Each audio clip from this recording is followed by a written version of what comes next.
নমস্কার। বঙ্গজ রাজনীতিতে এখন ভোটের হাওয়া, আর এই ভোটের হাওয়ার সাথে সাথে আমরা এই রাজনৈতিক আলোচনা নিয়ে আপনাদের সামনে আসছি।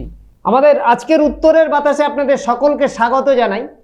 আমাদের আজকের যে আলোচনা, সে আলোচনার মূল বিষয়টা হচ্ছে জোটের ভোট এবং তার ঘোট।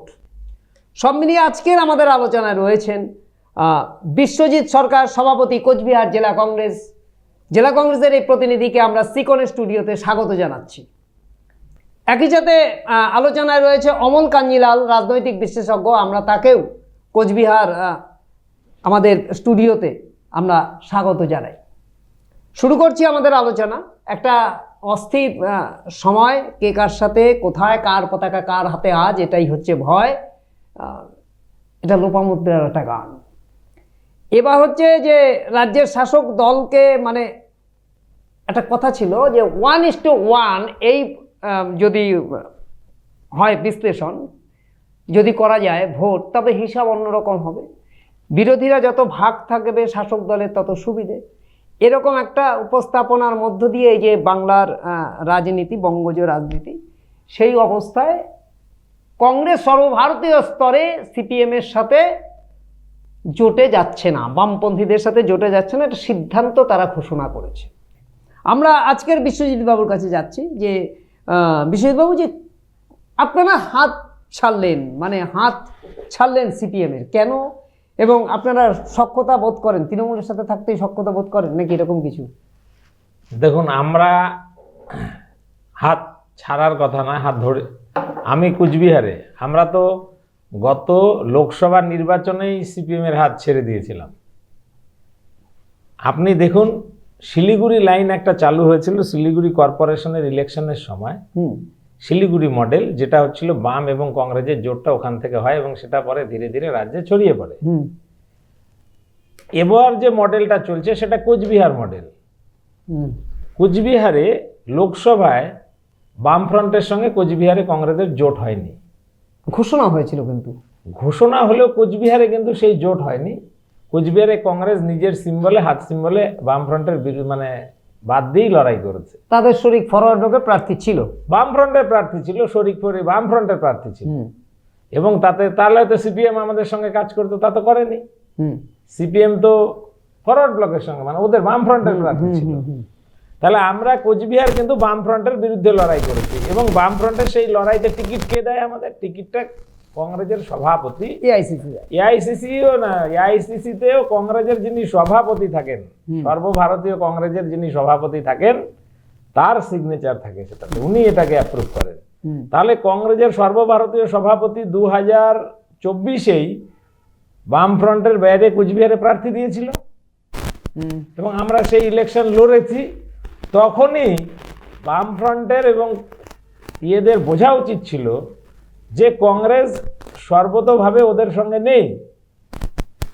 কংগ্রেস অনেক আগে হাত ছেড়ে দিয়েছে কোচবিহারে, এবং আমি অনেকদিন আগে ডিক্লেয়ার করেছি। আপনি দেখবেন যে আমরা দিনহাটা প্রার্থী ডিক্লেয়ার করেছি, আমরা দিনহাটায় প্রার্থী আমি 1 মাস আগে ডিক্লেয়ার করে দিয়েছি। সেটা তো আপনি মানে আপনি সেটা কি এখতিয়ারের মধ্যে পড়ে? আমাদের পার্টির এখতিয়ারের মধ্যে পড়ে। যদি আমরা এরকম দেখি যে সেখানে কোনো লোক নেই, মানে আমরা তাকে যদি সুইটেবল থাকে, আমি যেহেতু রাজনীতিটা করি, আমার সঙ্গে রাজ্য সভাপতি দিল্লির যোগাযোগ আছে, আমাদের আপনি মনে করছেন যে আপনি এআইসিসিকে অ্যাপ্রুভ করাতে পারবেন? একদম পারবে। মানে ওখানে আমরা তাদের সাথে মোটামুটি যদি আমরা, কারণ আমরা এবার নির্বাচনের কাজ কংগ্রেস, যেটা আমাদের সব থেকে বড় ছিল যে আমরা অনেক ডিলে করে শুরু করি, শেষের দিকে শুরু করি, এবং তার ফলে আমরা গুছিয়ে উঠতে পারি না।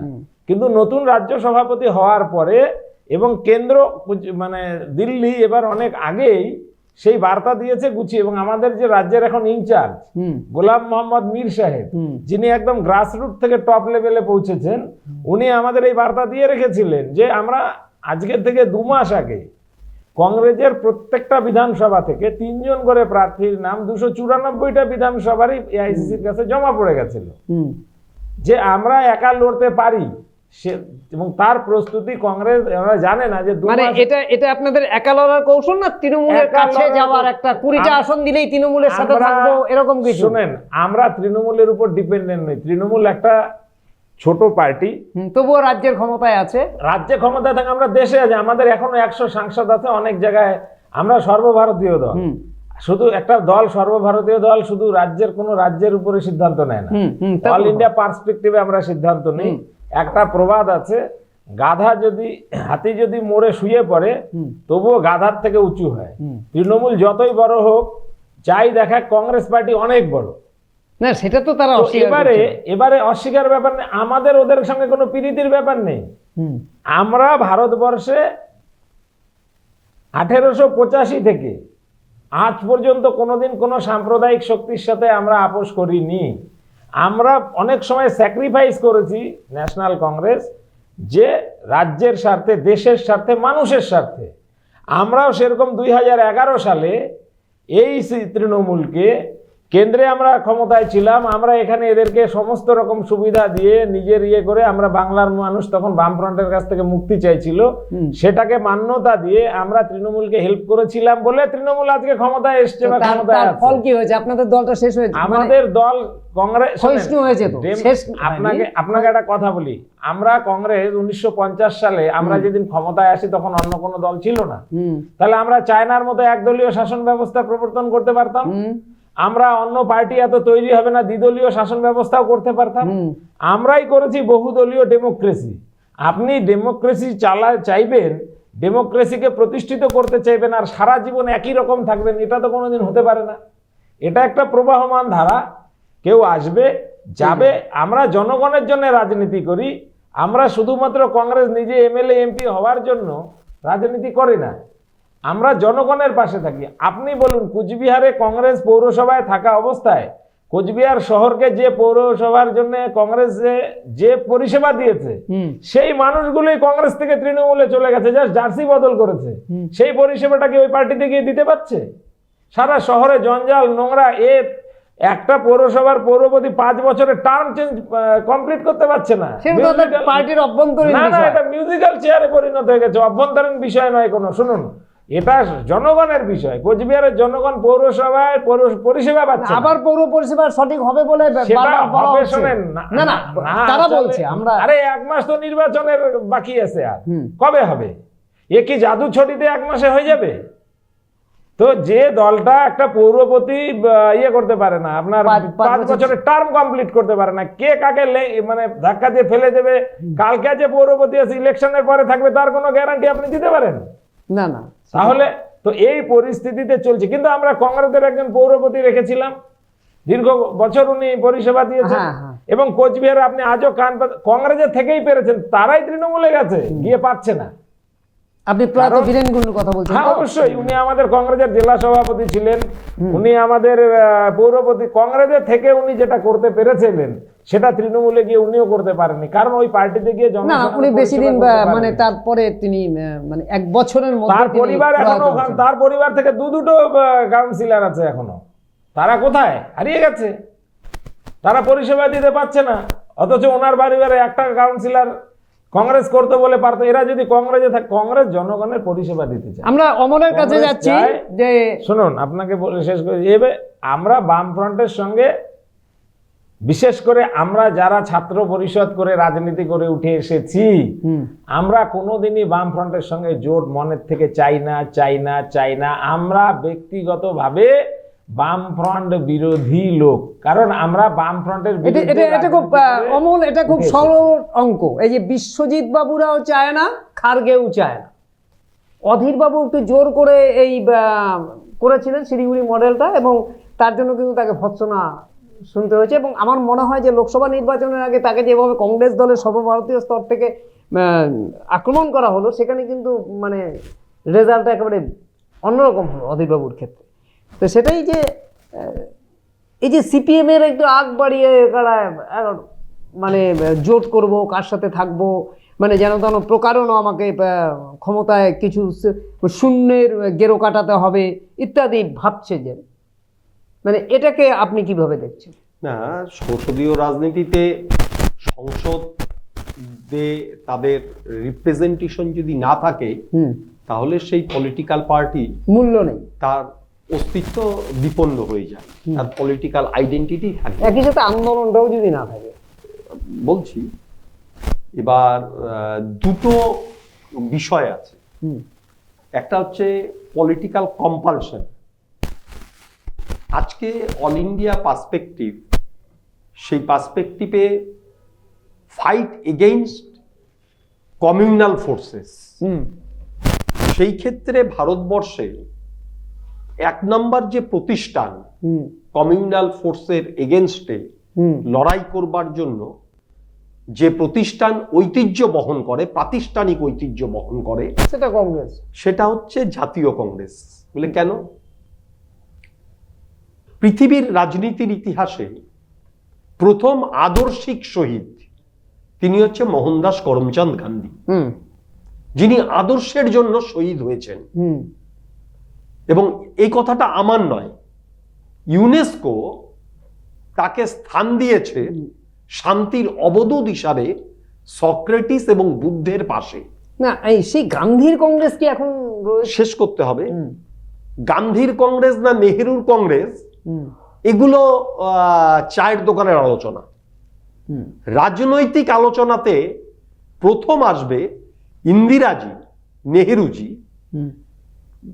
52 সালের পর থেকে যে কংগ্রেসের ধারাবাহিকতা সংসদীয় রাজনীতিতে ভারত গঠনের যে লক্ষ্যে, সেখানে সোশ্যালিস্ট ডেমোক্রেটিক রিপাবলিক এবং 1970s সেখান থেকে সোশ্যালিস্ট ডেমোক্রেটিক সেকুলার রিপাবলিক, মানে ধর্মনিরপেক্ষতা, এই যে লড়াই, এই লড়াইয়ে সবার আগে যারা জাতীয় স্তরে তাদের পাশে পেয়েছিল সেটা হচ্ছে কমিউনিস্টদেরকে।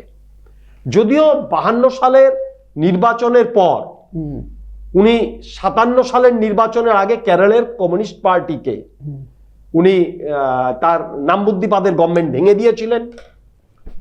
52 সালের নির্বাচনের আগে 50 সালে কমিউনিস্ট পার্টিকে বেআইনি ঘোষণা করেছিল।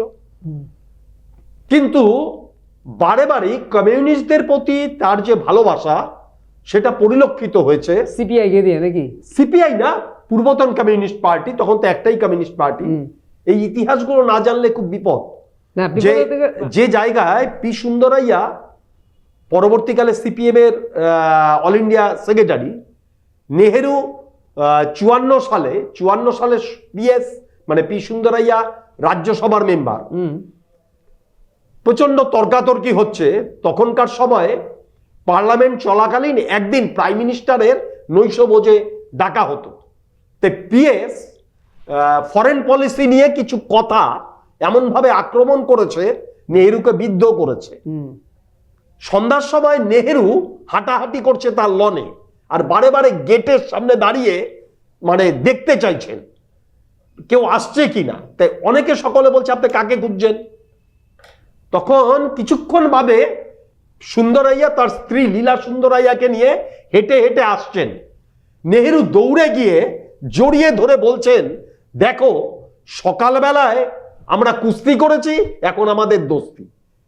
ঠিক এই নেহেরুকে বলতে শোনা গেছে যখন গোপালনের বিরুদ্ধে, এটা তো সৌজন্যতা বলতে হবে, সৌজন্যতা নয় শুধু, গোপালনের বিরুদ্ধে কংগ্রেস ক্যান্ডিডেট ঠিক করছে এম মানি। নেহেরুকে বলছে যে আপনি কেরালার ত্রিচুরে এসে আমার হয়ে প্রচার করবেন। বলে ত্রিচুরের এখন এমপি কে? বলে গোপালন। বলে আমি তো ওখানে গিয়ে গোপালনের জন্য ভোট চাইবো। এবার কোশ্চেনটা হচ্ছে, কোশ্চেনটাকে রাজনৈতিকভাবে বিশ্লেষণ দরকার। আজকে যে জায়গাটা পশ্চিমবঙ্গের রাজনীতিতে দেখা যাচ্ছে, পশ্চিমবঙ্গের রাজনীতিতে বাম এবং কংগ্রেস একটা নতুন ইকুয়েশন তারা তৈরি করে fight against communalism, Hindu and Muslim দুই কমিউনালিজমের বিরুদ্ধে ফাইট করাটা তারা শুরু করেছিলেন সমাজ জীবনে। কিন্তু সেটা রাখতে পারলেন না। তো সেটা রাখতে না পারাটা উভয় রাজনৈতিক দলেরই পলিটিক্যাল ডিফিট এবং আইডিওলজিক্যাল ডিফিট। রাজ্যের শাসক দলের একটা সুবিধা আছে। শাসক দল কি সুবিধা পাবে, কি ডিভিডেন্ড পাবে, কি পাবে না? কংগ্রেস ভেঙে এই দলটা তৈরি হয়েছে, তাই কংগ্রেসের রাজ্যের শাসক দল সম্পূর্ণরূপে, এটা তো বলতে অস্বীকার করার নাই, ইসলামিক জাতীয়তাবাদের কাছে আত্মসমর্পণ করা। আর রাজ্যের বিরোধী দল হচ্ছে হিন্দু জাতীয়তাবাদের কাছে আত্মসমর্পণ করে তারা লড়াই চালায়। না, এখন কি- আজকের শাসক দল তারা সম্পূর্ণরূপে তারা বাঙালির জাতীয়তাবাদ হ্যাঁ, এবং বাঙালির জাতীয়তাবাদ তারা তুলবার চেষ্টা করছে। আগামীর না, লড়াইটা ওটা বৃহত্তর- আগামীর লড়াইটা ওটা একদম ভোটের জন্য। আমি আপনাকে বলছি, আগামীর লড়াইটা তারা এখানে ওই যে ন্যারেটিভ, সিঙ্গেল ন্যারেটিভে নিয়ে আসছে। একদল হিন্দুত্বের লড়াই করতে চাইছে, আরেক দল বাঙালির জাতীয়তাবাদের লড়াই করতে চাইছে। এই যে সিঙ্গেল ন্যারেটিভ যে কোনো পলিটিক্যাল পার্টি সে হচ্ছে must be fascist, both fascist একটা রোল প্লে করছে। এই জায়গাতে দাঁড়িয়ে থেকে রাজনৈতিক এবং মানুষকে টু প্রোটেক্ট দ্য ডেমোক্রেসি এবং সেকুলার ডেমোক্রেটিক যে আউটলুক ছিল সেই আউটলুকটা মানুষের সামনে তুলে ধরাটা উভয়েরই পলিটিক্যাল কম্পালশন ছিল। সেই ক্ষেত্রে সিপিআইএম এর রাজ্য সেক্রেটারি তিনি একটা মানে শিশুসুলভ বিশৃঙ্খলায় তিনি আক্রান্ত হয়েছে। একের পর এক ভুল করছে। না, ভুল টুল না, শিশুসুলভ বিশৃঙ্খলা, it is the political terminology. এই শিশুসুলভ বিশৃঙ্খলা করেছেন এই কারণে যে নিজের অস্থিরতা সাইকোসোমাটিক হয়ে গিয়ে তিনি আজকে এর সঙ্গে কালকে তার সঙ্গে অদ্ভুতভাবে অস্তিত্ব রক্ষার লড়াই। না, কোনো অস্তিত্ব রক্ষার নয়, অদ্ভুতভাবে একটা ইসলামিক মোড়কে নিজেদেরকে প্রতিষ্ঠিত করবার পলিটিক্যালি তাদেরকে চেষ্টা করা হচ্ছে টু প্রভোক। এটা কি আজকের মিমের সাথে আলোচনা? Everything is here. এবং এটা সবচেয়ে দুঃখের, বাংলার রাজনীতিতে এই ধরনের অ্যাপ্রোচ, শ্বশুর করে সাম্প্রদায়িকতা, না এই ধরনের অ্যাপ্রোচটা হচ্ছে আগামী দিনের পলিটিক্যাল হিস্ট্রিতে একটা ব্ল্যাক শিপ বহন করছে। এই ব্ল্যাক শিপটা ভোটে জেতা বা না জেতা নয়, ভোটে না জিতলেও কমিউনিস্টরা থাকবে, সুভাষ বোস হারিয়ে গেলেও সুভাষ বোসের অন্তর্ধান থাকবে যতদিন ভারতবর্ষ থাকবে, ত্রিপুরী কংগ্রেস চিরকাল আলোচিত হবে। এর মধ্য দিয়ে যে বিকাশ, যে পলিটিক্যাল বিকাশ, সেই বিকাশটা থমকে গেল। আগামী দিনের ইলেকশন হবে সিঙ্গেল ন্যারেটিভ ইলেকশন। বিশ্বজিৎবাবু, আপনার কাছে যাচ্ছি যে বাংলার রাজনীতি ক্রমশ সাম্প্রদায়িক মোড়কে মুড়ে যাচ্ছে, এটা অমরবাবু বলতে চাইছেন। এমনকি যে সিপিএমও সাম্প্রদায়িক রাজনীতির দিকেই এগোচ্ছে, মানে যেভাবে তাদের এই সঙ্গী বাছাইয়ের একটা প্রক্রিয়া চলছে।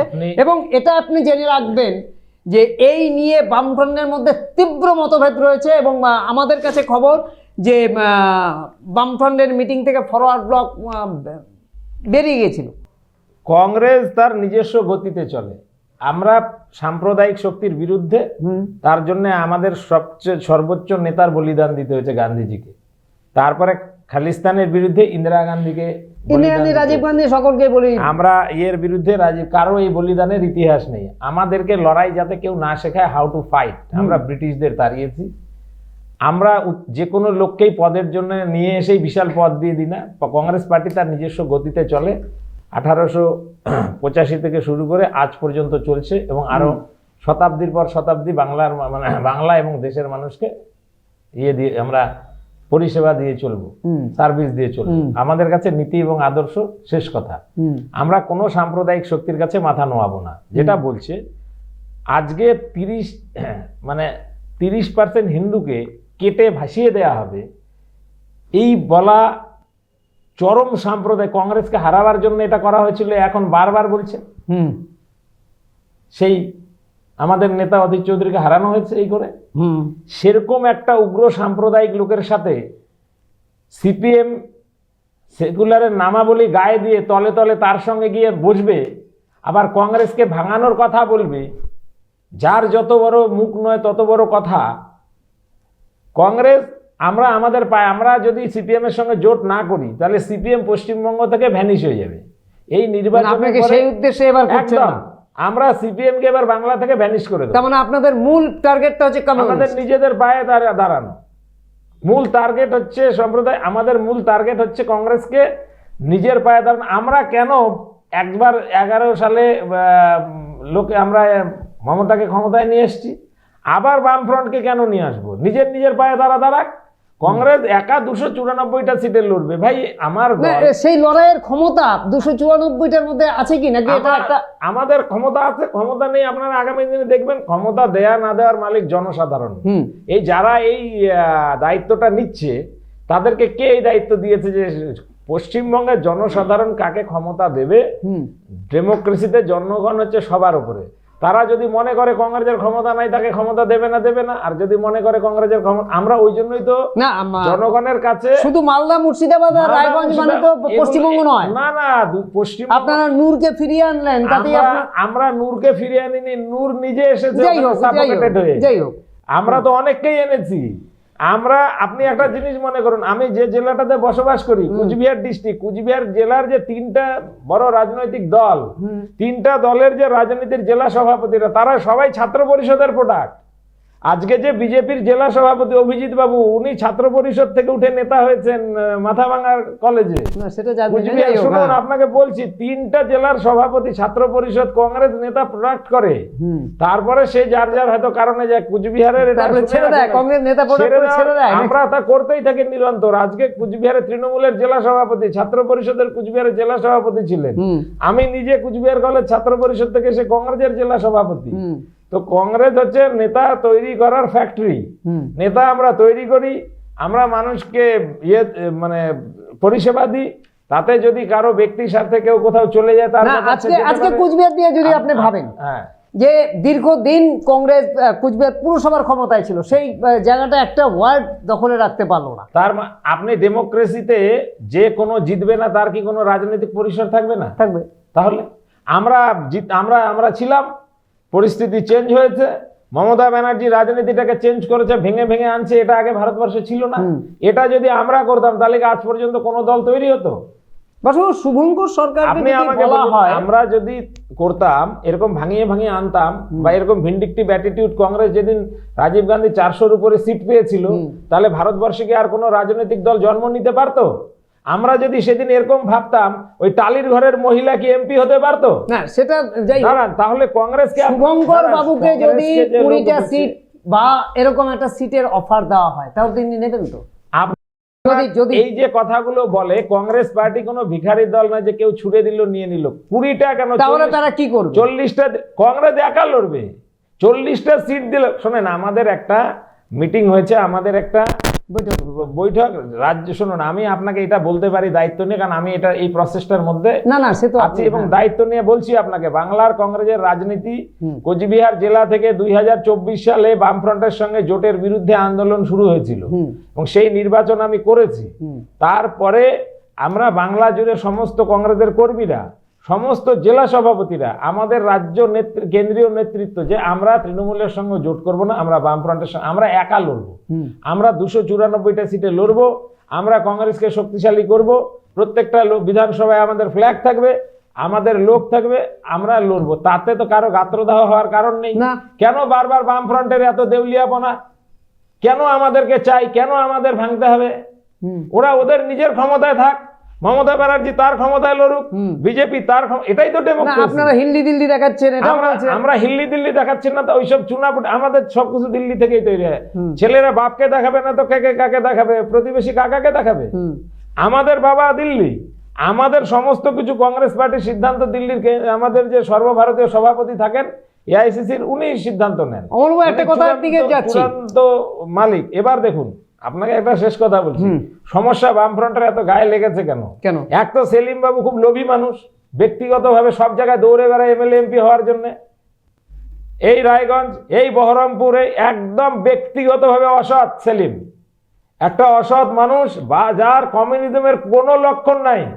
উনি যখন এমপি ছিলেন, সমস্ত হাসপাতালের উপরের ফ্লোরটা ক্ষমতাসীন দখল করেছিলেন একটা আদ্যন্ত কমিউনিস্টের মধ্যে বদলোক এবং আদ্যন্ত স্বার্থান্বেষী, আদ্যবন্ত 100% কমিউনাল।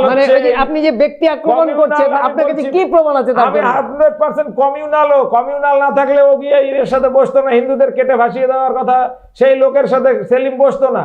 সেলিম আদ্যন্ত কমিউনাল ক্ষমতা লোভীর প্রমাণ এটা, যে আজকে রায়গঞ্জে দাঁড়ায়, কালকে বহরমপুরে দাঁড়ায়, পরশুদিন ও একটা এমএলএ হওয়ার জন্য লাফিয়ে বেড়াচ্ছে, বিমান বসতো, সেটা করছে না।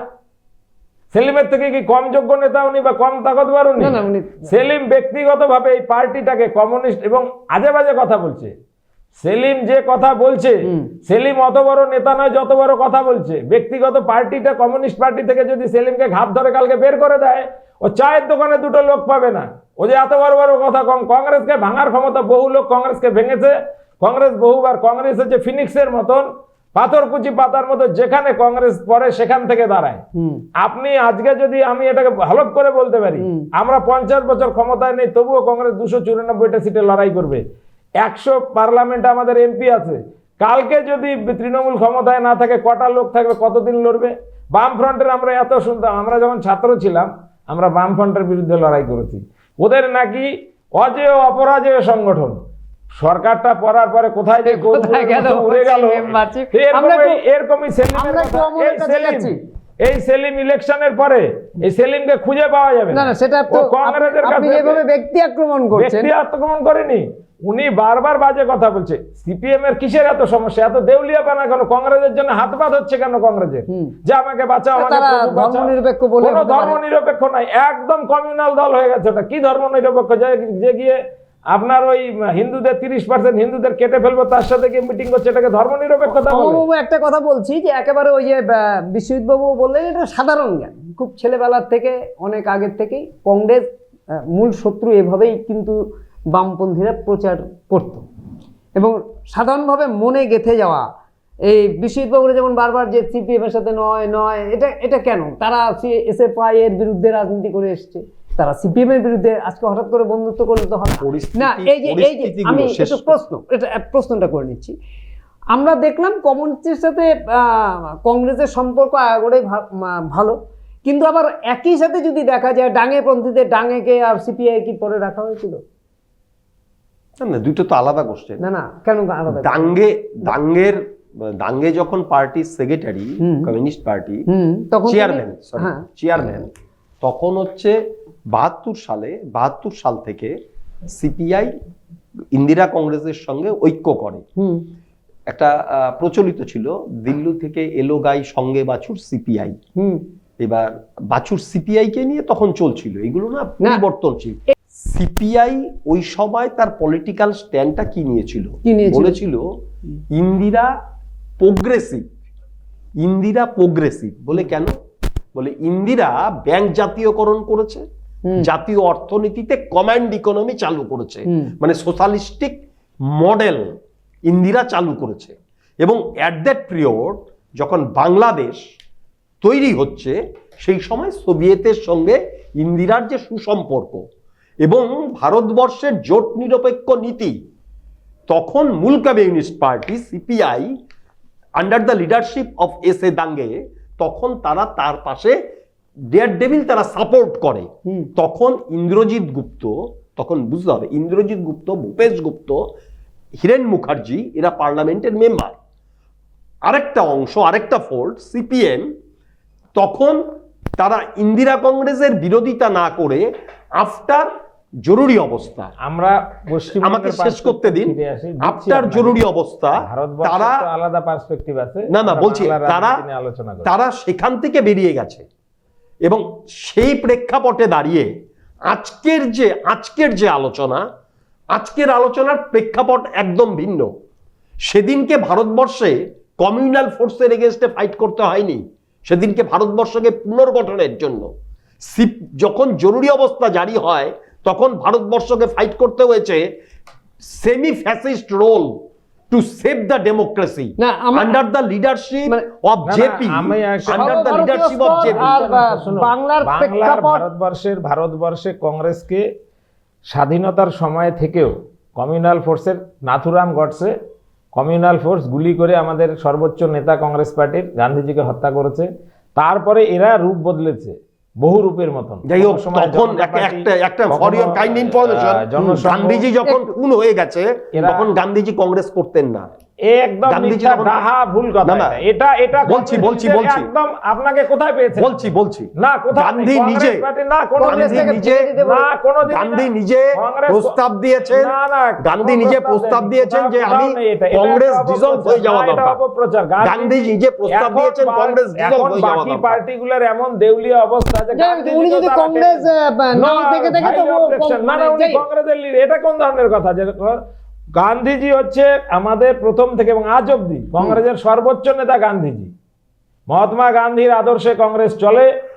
Gandhi was a institution of Indian culture. Gandhi কখনোই গান্ধী 1920 সাল থেকে 23 সাল পর্যন্ত 1920 সাল থেকে 23 সাল পর্যন্ত গান্ধী কংগ্রেসের সভাপতি। তারপর থেকে গান্ধী জাতীয় নেতা। গান্ধী জাতীয় নেতা। গান্ধী মানে কংগ্রেস নয়। গান্ধী মানে কংগ্রেস নয়। গান্ধী মানে দেশ। গান্ধী মানে কংগ্রেস নয়। কংগ্রেসের এই যে একচ্ছত্রতা, গান্ধী মানে কংগ্রেস নয়। আমরা একটু অন্যরকম বলুন। বলছিলাম যে অমলের কাছে যেটা ছিলাম ডাঙের কথা, আমরা এখানে দেখেছি সমীর পুতুতুণ্ডদেরও আপনারা মানে ই করে সেরকম করছে গুরুত্ব পায়নি। দেখুন, এখানে আপনাকে যারা একটা অন্য কথা বলছি, হ্যাঁ। কেন আমরা জোট করিনি, আমাদের পার্টির সিচুয়েশন কি আমরা আপনাকে ব্যাখ্যা করছি। দেখুন, আমরা বামফ্রন্টকে কাঁধে করে বহন করতে নারাজ। আমরা আমাদের পায়ে দাঁড়াবো। এবার ভোটের পর এবার ভোটের পরে দুটো পার্টির দুটো পার্টির মধ্যে একটা পার্টি জিতবে, একটা পার্টি বাংলা থেকে শেষ হয়ে যাবে।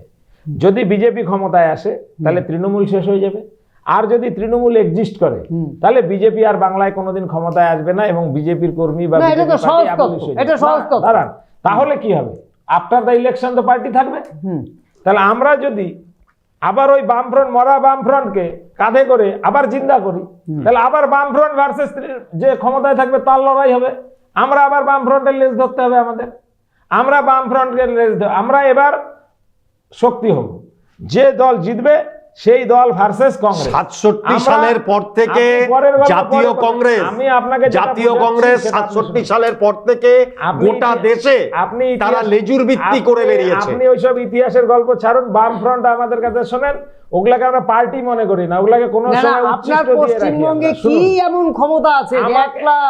আমাদের প্রচুর ক্ষমতা আছে। বামফ্রন্টের কি ক্ষমতা আছে? আমাদের তো তাও একটা এমএলএ আছে, এমপি আছে। না সেটা তো ওদের এমএলএটা হচ্ছে তৃণমূলের প্রোডাক্ট। না আমাদের এমপি আছে। আরে পুরো বামফ্রন্টের তৃণমূলের পায়ে গিয়ে পড়েছে এখন বিজেপির পায়ে। সব বামফ্রন্ট গুলো তো বিজেপি করণ হয়ে গেছে। তাহলে আর সব কংগ্রেসীরা হচ্ছে, আমি বলছি সব কংগ্রেসীরা তৃণমূলই হয়েছে। তৃণমূলটাই তো কংগ্রেস থেকে যাওয়া, কংগ্রেসই তো তৃণমূল। ভোটের রাজনীতিতে আপনারা আমাদের প্রোডাক্টটাই তো তৃণমূলটাকে পুরো কংগ্রেসটার মানে এন্টার কারাপশনটা করাপশনটা হচ্ছে তার নতুন রূপ। মানে আরেকটা বোতলে তাকে প্রেজেন্ট করেছে। দেখেন কাঞ্জিলা, আপনাকে একটা কথা বলি, আপনি না বেশি কথা বলেন তো আপনারা মানে না বুঝে। যারা বিনা পরিশ্রমে খায় তারা কোথায় উপার্জন করে, কতটা করাপশন করলে এই লোকগুলো বিনা পরিশ্রমে খায়, জামা কাপড় পরে? যারা করাপশনের মধ্যে জন্ম, যারা করাপশনটাই করে, তাদের লক্ষ্য করাপশন, তারা কংগ্রেসকে করাপশনে এই কথাটা বুঝে বললে, বিশ্বজিৎ কি কথাটা বুঝে বললে? 100% বুঝে বললাম। যারা বিশ্বজিৎ কংগ্রেস থেকে স্ট্রিকচার হবে, কোন স্ট্রিকচার হবে না। বিশ্বজিৎকে কংগ্রেস স্ট্রিকচার করবে না। যারা বিনা পরিশ্রমে খায়, যারা বিনা পরিশ্রমে খায় তারাই corrupt. The institution of Indian politics না ওয়েস্ট বেঙ্গল পলিটিক্স। গান্ধী যদি ইন্ডিয়ান পলিটিক্স এর ইনস্টিটিউশন হয়, যারা উপার্জন করে না বিনা পরিশ্রমে খায় তারা বিশ্বজিৎ পলিটিক্স করতে গেলে সম্ভ্রম এবং শ্রদ্ধা। কোথা থেকে টাকা আসে? পলিটিক্স করতে গেলে আপনি বলছেন সম্ভ্রম শ্রদ্ধা। না আপনি বলছেন কংগ্রেসের করাপশন করে। আপনার নেতারা বিনা পয়সায় বিনা পরিশ্রমে এত বড় রাজকীয় লাইফ লিড করে, কোথা থেকে কোন টাকা আসে আপনাদের? আমরা পরিশ্রম করে করতে পারি না, আমরা উপার্জন করে করতে পারি না। বিনা উপার্জনে কংগ্রেস বামফ্রন্টের নেতারা সিপিএম সেটা উইকিলিক্স দেখে, সেটা উইকিলিক্স প্রমাণ করেছে, সেটা উইকিলিক্স প্রমাণ করেছে। বিনা পরিশ্রমে ভারতবর্ষে দুর্নীতির ইতিহাস হচ্ছে কংগ্রেসের ইতিহাস। আরে ভারতবর্ষের দুর্নীতির ইতিহাসটা কংগ্রেসের ইতিহাস। বিনা পরিশ্রমে কোন বিনা পরিশ্রমে যারা খায়, মানে কর্মীদের টাকা, সরকারের টাকা লুটে, তারাই সব থেকে বড় করাপ্টেড। কমিউনিস্টদের থেকে বড় করাপ্টেড দল ভারতবর্ষের একটাও নেই। না এই মুহূর্তে ওর ডিসিশন হচ্ছে বিজেপি। ওই যে একটু আগে কথা বলছিল না যে বিজেপি যদি ক্ষমতায় আসে তাহলে তৃণমূল দলটা নো হায়ার হয়ে যাবে। মানে বিজেপি ক্ষমতায় আনো, বিজেপিকে ক্ষমতায় আনো। আরে এটা তো ইকুয়েশন, এটা তো ইকুয়েশন। আরে কংগ্রেস মানে কি? কংগ্রেস মানে কি? এই বছরের ইকুয়েশন তৈরি করছে all are the presentation of the BJP. All are the presentation of the BJP. আমরা একা লড়বো কংগ্রেস, এত গাত্রদাহ কেন? কংগ্রেস এই মুহূর্তে কংগ্রেস একা লড়বে, তাতে এত গাত্রদাহ কেন? প্রার্থী ঠিক হয়েছে, জনগণ উইল ডিসাইডেড। প্রার্থী ঠিক হয়েছে, আরে কংগ্রেস একা লড়বে, এটা তো কংগ্রেসের রাইট আছে। প্রার্থী ঠিক, হ্যাঁ অবশ্যই রাইট আছে, হ্যাঁ, তা এটাকে নিয়ে এত বিতর্ক কেন? প্রার্থী ঠিক হয়েছে। আমরা ওই খোড়া ল্যাংড়া সিপিএম কে আরে পলিটিক্যালি কেউ ন্যাংটা হয়ে চলবে না, না, না, না, না, না, না, না। আমরা ওই সেলিমের মতন ওই ইয়েকে এমএলএ বানাবো? আমাদের ঠেকা পড়েছে, শুভঙ্কর সরকারের নামে বলছে সব থেকে করাপ্টেড এরা, বলছে কংগ্রেস করাপ্টেড। এটা জবাব দিতে হবে, সেলিমের পয়সা কোথা থেকে আসে? সব থেকে করাপ্টেড সেলিম, উপরটা পুরাটা দখল করেছিল। এই কথাগুলো তো বলে না, এদেরকে ঘাত ধাক্কা দিয়ে বের করে দেওয়া উচিত। মানে এসব কারণে আপনারা হ্যাঁ, এরকম হবে, এরকম লোকের সাথে কংগ্রেস থাকবে না। কংগ্রেস একা লড়বে, এটাতে মানুষের কেন গাত্র? না, মানুষের না তো, কংগ্রেসের মানুষ আমাদেরকে ভোট দিলে আমাদের শক্তি আছে, আমাদের তো তাও এমপি আছে। যাদের এমপি নেই, যাদের কোথাও নেই, আমরা পার্লামেন্টে আমাদের বিরোধী দলনেতা আছে, আমরা 100 এমপি আছে, আমাদের কয়েক হাজার আমাদের এমএলএ আছে ভারতবর্ষে। সেই দলকে শক্তি আছে কি নাই, যাদেরকে সেটা ভোটে ভোটে প্রমাণ হবে। আর আচ্ছা, যাদেরকে আমরা জন্ম দিয়েছি, পুরা তৃণমূলটা আমাদের ঘর থেকে জন্ম নেওয়া, যাদের নিজেরা আপনাদের উপরে বীতশ্রদ্ধ হয়ে বেরিয়ে গেছে, what ever it may be, যারা আজও একটা নেতা তৈরি করতে পারেনি। আপনি কুচবিহারের পার্সপেক্টিভে বলুন তো, বা বাংলার পার্সপেক্টিভে, তৃণমূল ক্ষমতায় আসার পর তৃণমূল তৈরি থেকে নেতা হয়েছে। পার্টিটা এখনো নিজের নেতা তৈরি করতে পারলো না, তারাই ইলেকশন। বিশেষভাবে 294টা ক্যান্ডিডেট দিচ্ছেন আপনারা, কোচবিহারেও 9টি ক্যান্ডিডেট, 9টাতে আমরা 9টা প্রার্থী ঠিক হয়েছে, প্রার্থী লিস্ট তৈরি হয়ে গেছে। যেহেতু প্রার্থী আমাদের রাজ্য ওখান থেকে যায় এবং গিয়ে দিল্লি ডিক্লেয়ার না সে তো অবশ্যই, হ্যাঁ আমাদের প্রার্থী রেডি। আমরা ইলেকশন, কিন্তু আবেগে হোক উচ্ছ্বাসে হোক, আপনি তো একা একটা প্রার্থী। না না, আবেগে উচ্ছ্বাসে নয়, ওটা একদম কনফার্ম কথাবার্তা বলে। এবং আমরা দিনহাটায় হ্যাঁ আজিজুল হকি ক্যান্ডিডেট, ওখানে কোনো চেঞ্জ হবে না। আবেগের ফ্যাবেগের ব্যাপার নেই। রাজনীতি আমি 30 বছর ধরে করি। না না, আপনি রাজনীতি করেন জন্যই তো আজকে জেলা কমিটির আমার সভাপতি। আন্ডারে যারা রাজনীতি করেছে তারা অন্যান্য জেলায় দলে গিয়ে বড় বড় পদে আছে। আমি প্রচুর নেতা তৈরি করেছি ছাত্র যুব রাজনীতি করে। সুতরাং কোনো আবেগে কোনো ইয়ের বসে বলিনি। আমি সর্বভারতীয় ক্ষেত্রে 16টা রাজ্যে কাজ করেছি। আমাকে আপনি দেখেছেন, সেবা দলের রাজ্য সভাপতি, সেবা দলের রাজ্য সভাপতি ছিলাম। আমি বহু পদে, আমি আসামেরই এপিআরও ছিলাম, পুরো আসামের সংগঠন বানিয়ে এসেছি। 16টা রাজ্যে সংগঠন বানানোর আমার ইয়ে আছে। সুতরাং আবেগে ভাবে বলিনি, যা বলেছি জ্ঞানে সবার সাথে কথা বলে। কারণ আমরা ওখানে মনে করেছি he is the fittest one. এবং ওখানকার কর্মীরা, ওখানকার নেতারা, একটাই নাম যখন থাকে আপনার, তখন আপনার কোনো অসুবিধা হয় না। তো আমাদের ওখানে একটাই নাম আছে, তার রাজনৈতিক ইতিহাস আছে, তার রাজনৈতিক পেডিগ্রি আছে, সমস্ত কিছু মিলে আমরা করেছি। সর্বোপরি ফজলে হকের ইয়ে আছে। এবং অন্যান্য জেলায় দেখেন, আমি তো অন্য যে ইয়েগুলোতে করিনি। আমাদের সম্ভাব্য বলেছি যে যারা আমাদের কংগ্রেসটা করে, যারা আপনি প্রমিনেন্ট মুখ কংগ্রেসকে দেখেন, তারাই কংগ্রেসে লড়বে। এরকম আপনি দেখবেন না যে হুশ করে উড়ে এসে কেউ কংগ্রেস পার্টিতে ক্যান্ডিডেট হচ্ছে। কংগ্রেস এটা, আমরা নির্বাচন করব। আমরা 60 বছর কংগ্রেসকে কেউ অ্যাটাক করবে আর কংগ্রেস ছেড়ে দেবে, সেই কংগ্রেস এটা না। এটা রাহুল গান্ধীর কংগ্রেস, এটা শুভঙ্কর সরকারের কংগ্রেস। কংগ্রেসের সঙ্গে লড়তে, কংগ্রেস যেমন ইডিওলজিতে লড়বে, কংগ্রেস রাস্তায় লড়বে, ধর্মনিরপেক্ষতার বিরুদ্ধে লড়বে, কংগ্রেস সব ফ্রন্টে লড়বে। কংগ্রেসকে আজকে এটা বলা যাবে না যে কংগ্রেস তুমি এই, শোনেন, আমরা আর কারো তাবেদারি করার জন্য নেই। কাউকে কাঁধে পিঠে করে, ভাই তোমার ক্ষমতা আছে, অভিজ্ঞতা থেকে শিক্ষা নিয়ে, একদম একদম। একটা কথা, আমরা আজকের রাজনীতির যেটা আলোচনার মধ্যে ছিলাম, সেটা হচ্ছে জোটের ভোট। আপনি একটা কথা বলছিলেন যে সেলিম সাহেব যে খুব অস্থির হয়ে উঠেছে, কখনো হুমায়ুন বাবুর সাথে কথা বলছেন, কখনো এর সাথে কথা বলছেন। এই যে জোটবদ্ধতা, এই অবস্থায় জোটের যে একটা ঘোর তৈরি হয়েছে, এবং এই যে জোটবদ্ধ রাজনীতি, এটা আমরা শেষের দিকে একদম যাচ্ছি। অনেকে বলেন, বিশেষ করে সিপিএম বলেন তো, যে তৃণমূল বিজেপির মধ্যে একটা জোট রয়েছে। মানে এটাকে আপনি শেষ করুন আর কি। যেটা হচ্ছে, একটা হচ্ছে দায়িত্ব আর একটা হচ্ছে দায়বদ্ধতা। রাজনীতিতে যদি দায়বদ্ধতাহীন মানুষ হয় আর দায়িত্ব নিয়ে, সে তখন রাজনীতিতে বা যে কোনো জায়গাতেই, তখন তার মধ্যে এই উচ্ছৃঙ্খলতা তার জন্ম নেয়। দায়বদ্ধতাহীন মানুষ মানে আদর্শহীনতায় তারা হচ্ছে ভোগে। শুধু সেলিম বলে না, রাজনীতির এটা একটা নিউ ট্রেন্ড।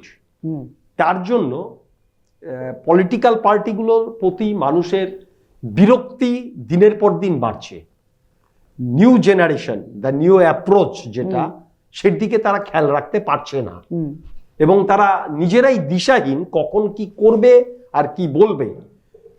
তারা অল দ্য টাইম শুধুমাত্র নিজেদেরকে দেখবার জন্য, শুধুমাত্র ওন ইন্টারেস্ট, তারা শুধু খোঁজবার জন্য সোসাইটি দিকভ্রষ্ট হয়ে যাচ্ছে। এটা তো আজকের নতুন কথা না। সেকেন্ড ওয়ার্ল্ড ওয়ার যখন হচ্ছে, পলিটিক্যাল হিস্ট্রি না জানা থাকলে এই সিচুয়েশনগুলোর বর্ণনা করা যায় না। মানে কমিউনালিজম যখন ফ্যাসিজমে রূপান্তরিত হয়, রবীন্দ্রনাথ তখন জীবিত, জাপান আক্রমণ করছে, এই সময় তাকিয়ে রবীন্দ্রনাথ নৈবেদ্য কবিতা লিখছেন। না, এই ফ্যাসিজমটা কি পশ্চিমবঙ্গে এখন কথাটা শেষ করতে হবে। ফ্যাসিজম মানে গোটা দেশ জুড়ে, গোটা পশ্চিমবঙ্গ জুড়ে ফ্যাসিস্ট শক্তির উত্থান হচ্ছে। কারণ পশ্চিমবঙ্গের শাসক হচ্ছে নিজেই ফ্যাসিস্ট, সিঙ্গেল ন্যারেটিভ, ওর অন্য কিচ্ছু নাই। এটা তো আলোচিত, এটাই তো পলিটিক্যাল সায়েন্সের ভাষা। এবং সেই জায়গায় দাঁড়িয়ে থেকে রবীন্দ্রনাথকে দিয়ে আমি শেষ করতে চাই যে নৈবেদ্য কবিতায় রবীন্দ্রনাথ মারাত্মকভাবে উপস্থাপন করেছে, স্বার্থে স্বার্থে বেঁধেছে সংঘাত লোভে লোভে, ভদ্রবেশী বর্বরতা উঠিয়াছে জাগি, পঙ্কজ সজ্জা হতে লজ্জা সরন্তে আগি, জাতিপ্রেম নামধারী প্রচন্ড অন্যায়, ধর্মেরে ভাসাতে চায় বলেরও বন্যায়। এর বাইরে আমার কোনো ভাষা নেই, এটাই তার ব্যাখ্যা। আমরা এতক্ষণ ধরে জোট, বাংলার যে ভোট এবং জোট রাজনীতি কোন পথে কোন দিকে, কংগ্রেসের ভূমিকা কি, কংগ্রেসের প্রতিনিধি এখানে উপস্থিত ছিলেন, সব মিলিয়ে একটা আলোচনা করলাম উত্তরে বাতাসে। আজকের মতো আজকের আলোচনা শেষ করছি। নমস্কার, আপনারা ভালো থাকবেন।